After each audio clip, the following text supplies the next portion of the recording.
in order. Electoral systems.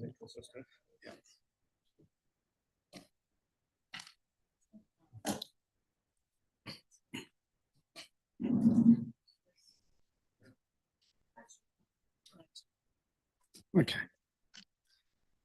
Okay, we're on page 324 and the electoral system decision 2831 Triennial.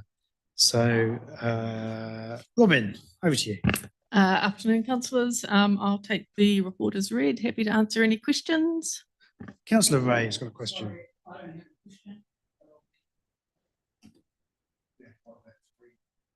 Which one would you like to go with, Councillor? 3-1. Okay.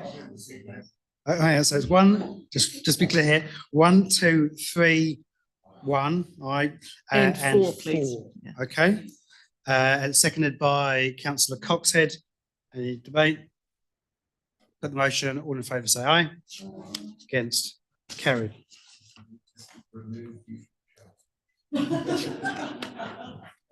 Okay, facilities in the community fund, decisions on applications.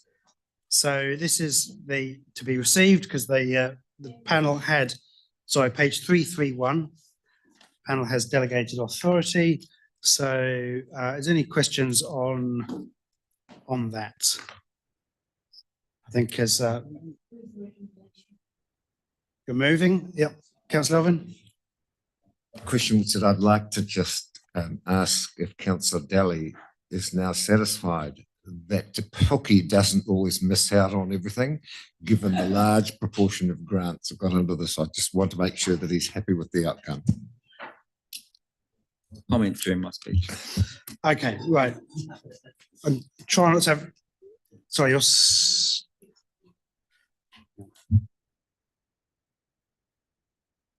you're moving, was it, Deputy Mayor, and Councillor Dinsdale seconding.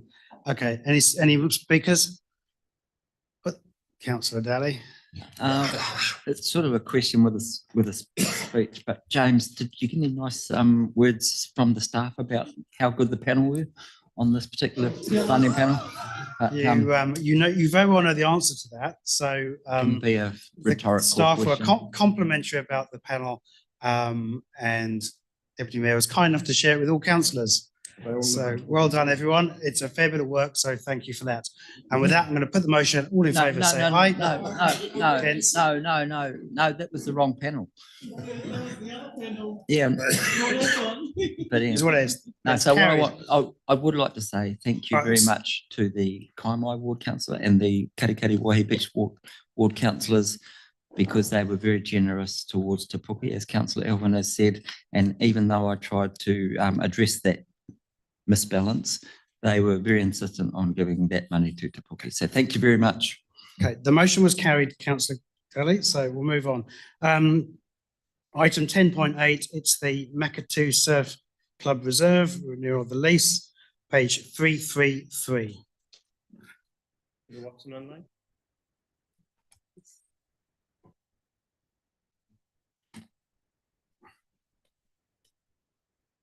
Happy to move 1, 2, 3, sir. Well, we can do. I mean, it's not, in my view, it's not a complex decision, but Councillor Daly, you've moved. Is there any seconder? Councillor Coxhead, noting that Councillor Beach, I think he's stepped out, which is good practice. Oh, he's stepped back, signed by Margaret. Which is good practice. Thank you for that. So it's been moved. Recommendation 1, 2, and 3. Anyone want to speak to this? No, put the motion. All in favour, say aye. Against, it's carried. So on to my report, page 339. Just a couple of things to talk about here.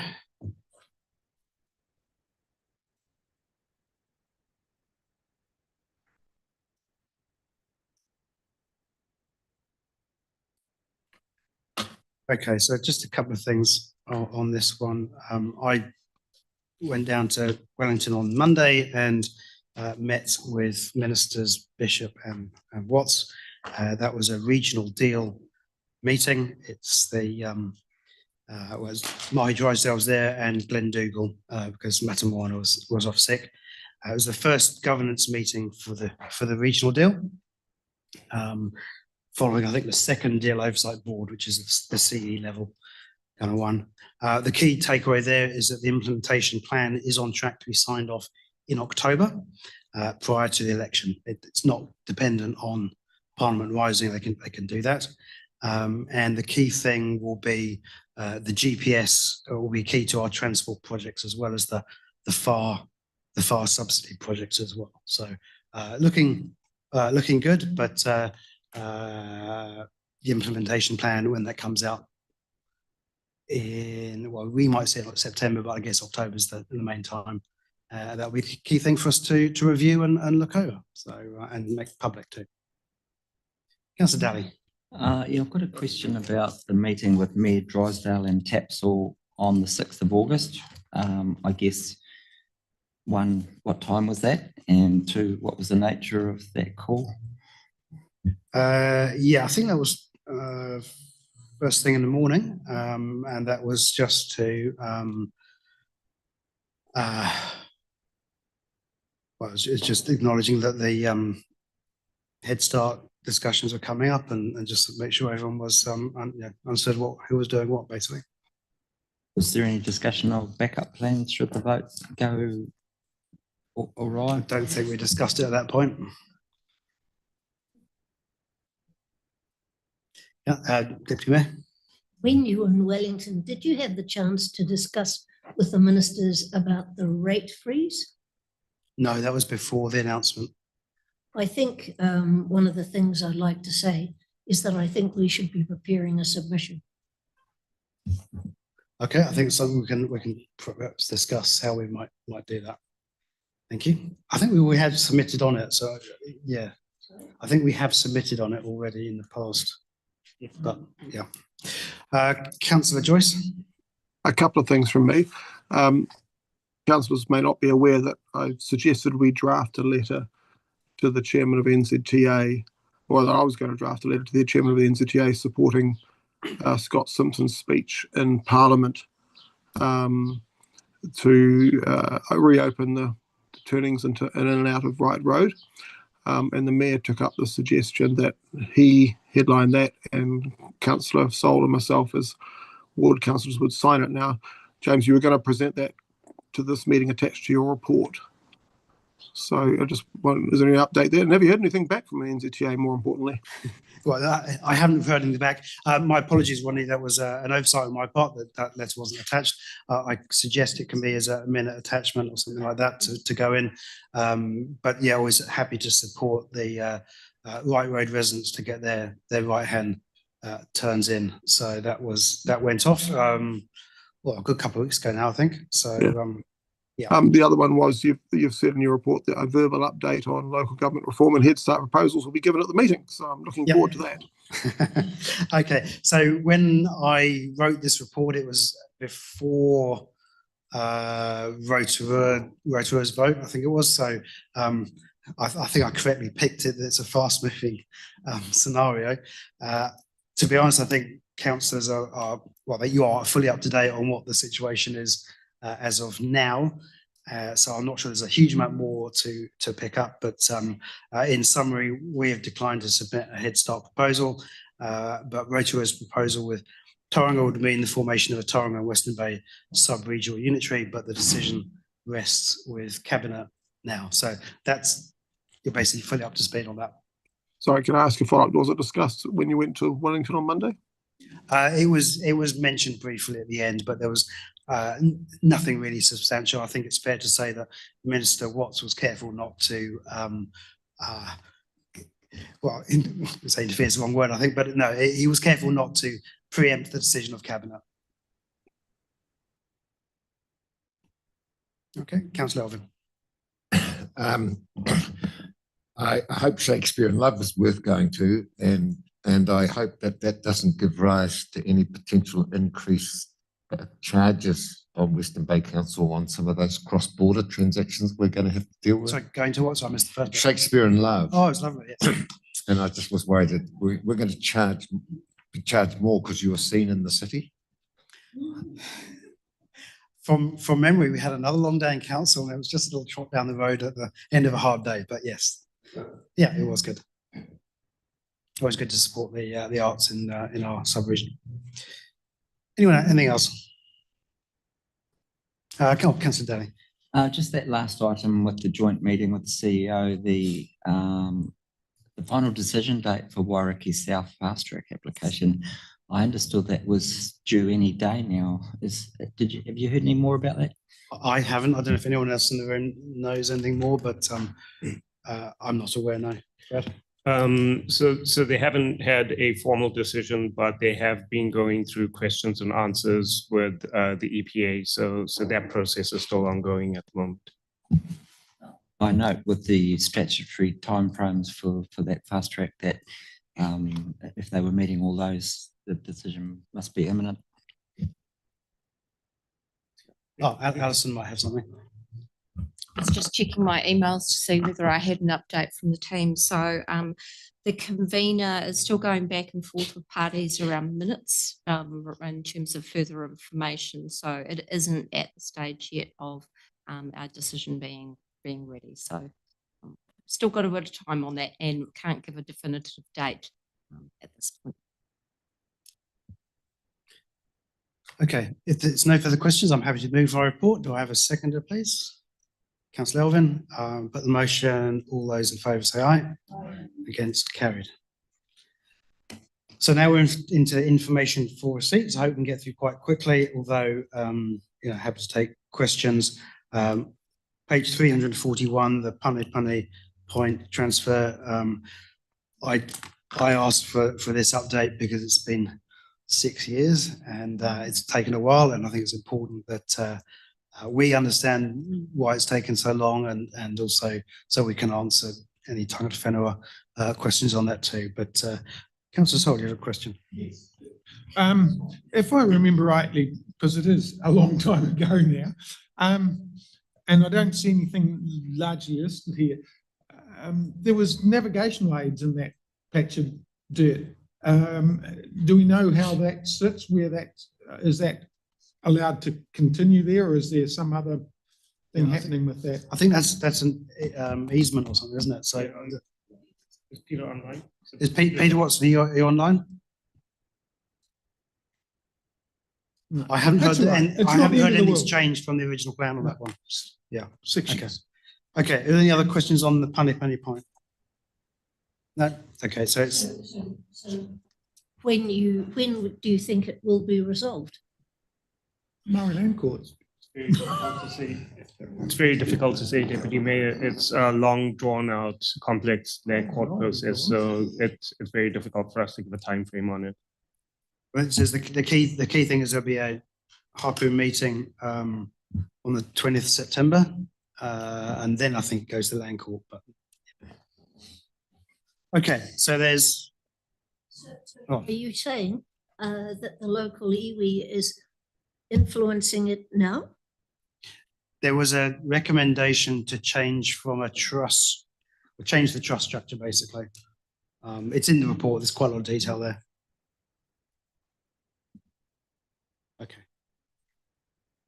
Right. Okay. Well, there's a recommendation for it to be received. Do I have a mover? Councillor Beach, Deputy Mayor Murray Benge. All in favour say aye. Aye. Against, carried. We've then got the submission to the Environment Committee on the Conservation Amendment Bill. We're on page 345. Pretty straightforward. It's sort of overtaken by events, this one, but do you have any questions on this one? I think you all got to see it, so. Yeah. Okay, so there's a motion, recommendation to receive that one. Do I have a mover, please? Councillor Ray, Councillor Elvin, all in favour say aye. Aye. Against, carried.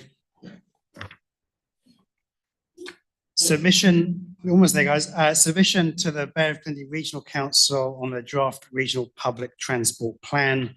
I think the key thing to note here is that because I'm on the panel and on the committee, I chose to step aside from this one, and it's signed by Deputy Mayor. So that's the little wrinkle there. So any questions on this one? I also did encourage all our community boards to submit on this. I hope you have. It's a key method of influencing things. Okay, so there's a recommendation to receive that. Do I have a mover and seconder, please? Deputy Mayor, Councillor Ray, all in favour, say aye. Against, carried. And then the last item for today is the Martin Jenkins Value for Money report, which is to receive, but I have a question from Councillor Joyce. Yeah, it's unfortunate this has come up at the end of the day because obviously I've been here more than 6 hours, but this report has a number of recommendations, including the establishment of a reform subcommittee, which is a subject dear to my heart. And I'm just wondering what is the next steps with this, because receiving it as information doesn't really do it justice. Yeah, that's a fair point, Councillor Joyce. So the benefit of this report is that these recommendations aren't new to ELT, having worked with Martin Jenkins and seen a few different iterations as they've had to pivot over the course of the last few months and add other stuff in there as changes came through from central government. So ELT has been working on specifically how we would address some of these points. Some of these things need to be addressed with councillors. Some of them are for us to figure out how we do within the organization and then report back on to councillors. So I'm comfortable if council wants to put an action into the minutes for ELT to report back and for the CE to report back, because that's what we're doing, and we're coming up with some ideas of what we can do as an organization, what we need to work with you on in terms of where you have involvement on making some of these recommendations and changes. If you want to put an action onto the CE for that, then I'd be comfortable with that. I think Particularly since he's absent, I think it's a very good idea. Yeah, I think Brad, it's perhaps not a report back, but I think it might be a lot more organisable workshop to just give direction on which ones we want to proceed with and so on. So I think that might be the better way of doing it in this case. So if there's a recommendation that the recommendations in the Martin Jenkins report are workshopped. Yeah. I think you need, sorry, but I think you need both. I think you need, because workshops just process. We need them to come back to the council table as well.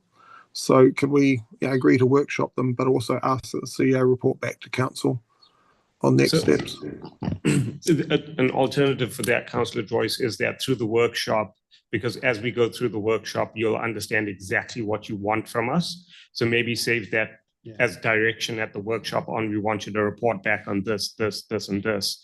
And then we'll bring it to the workshop as an action. And then from the workshop, you can give us the actual direction on what you want us to report back on. Yeah, that's dangerously close to making a decision at a workshop, though. Well, I think we need to discuss the recommendations before we give direction that we want to proceed with them. But anyway, Councillor Coxhead. Are we anticipating the standard type of workshop we do here, or are we talking about maybe a more consultative, kind of, what do you call it? Like a creativity hub or whatever. Well, I think perhaps if we reflect on that, and maybe Brad can come up with some suggestions that will probably be mapped by then. But yeah, I'm open to all options. I just don't think we should. Yeah, I just think we should spitball some ideas around the place too. To be honest, I think you've started to get a flavour of how we would run a workshop like that, and how we would see a workshop like that with the last one that we did that Matt led with you, where it was just councillors and ELT. And we probably look at doing something like that, a bit interactive, where we start to think about what do we do with this particular recommendation? How far do you want to take it? Where do you think we should actually go with this? And then we can start to come up with some plans. So it's not going to be the traditional workshop of us putting up some PowerPoints and asking you for direction. I think it'll be a bit more interactive in terms of you working with us to tell us how you want it done. Great. Okay. Deputy Mayor. I read this report, went on and on and on, but the one thing that I was concerned about was the Audit and Risk Committee. And I looked down the road and they've got all sorts of subcommittees and nobody has an overview of what's going on. So whatever workshop we have, it has to have flavour or a method as to how we come to a conclusion around this table. It's not healthy at the moment, and I despair, actually, sir. and we need to do it better. If this workshop could address that, I'd be very pleased. Thank you. That's a different workshop, but that's already, It's in here, but the Audit and Risk Committee raises the issue really well. there's structure of the Audit and Risk Committee. That's one of the recommendations to consider some various options there. So that'll come back. We could discuss those in that workshop. But in terms of working around the table, that's a different occasion. But yeah. The signal is there. Yep. In this report. We're doing both. So good. Councillor Joyce, yeah. So the other question I had, which I should have mentioned before, was I guess a lot of this would depend on what happens with Cabinet and Head Start as well. We probably need to time this once we have that decision, because that will affect our thinking and our process going forward, as well as our bandwidth to actually deal with it. I agree, Councillor Joyce, although I think that, fundamentally, when you look at what Martin Jenkins have looked at, is Martin Jenkins have kind of looked at, there's going to be a big thing that happens in July next year where a big chunk of our business goes away. Sure. And I think we can start having that conversation now about what sort of, and that's the type of thing that Matt led you through in the last workshop of that continuum. Where do you see us moving forward? And we have to determine over that 18 to 24 month period, once Waters leaves and whatever happens with amalgamation, what organization are we over that 18 to 24 month period? So I think we can have some of that conversation, and you're right, some of it will need to wait until we have further clarity on what's happening with Head Starts and that sort of thing. Okay, so I think there's two recommendations now. One is to receive the report, and secondly, Penella can read it out. That the chief executive schedule a councillor workshop to provide direction on the recommendations within the Martin Jenkins Value for Money report. Okay, you want to move that, Councillor Joyce? Seconded, Councillor Elvin. I'll put the motion. All in favour, say aye. Aye. Against? Carried. And that brings us to the end of the meeting.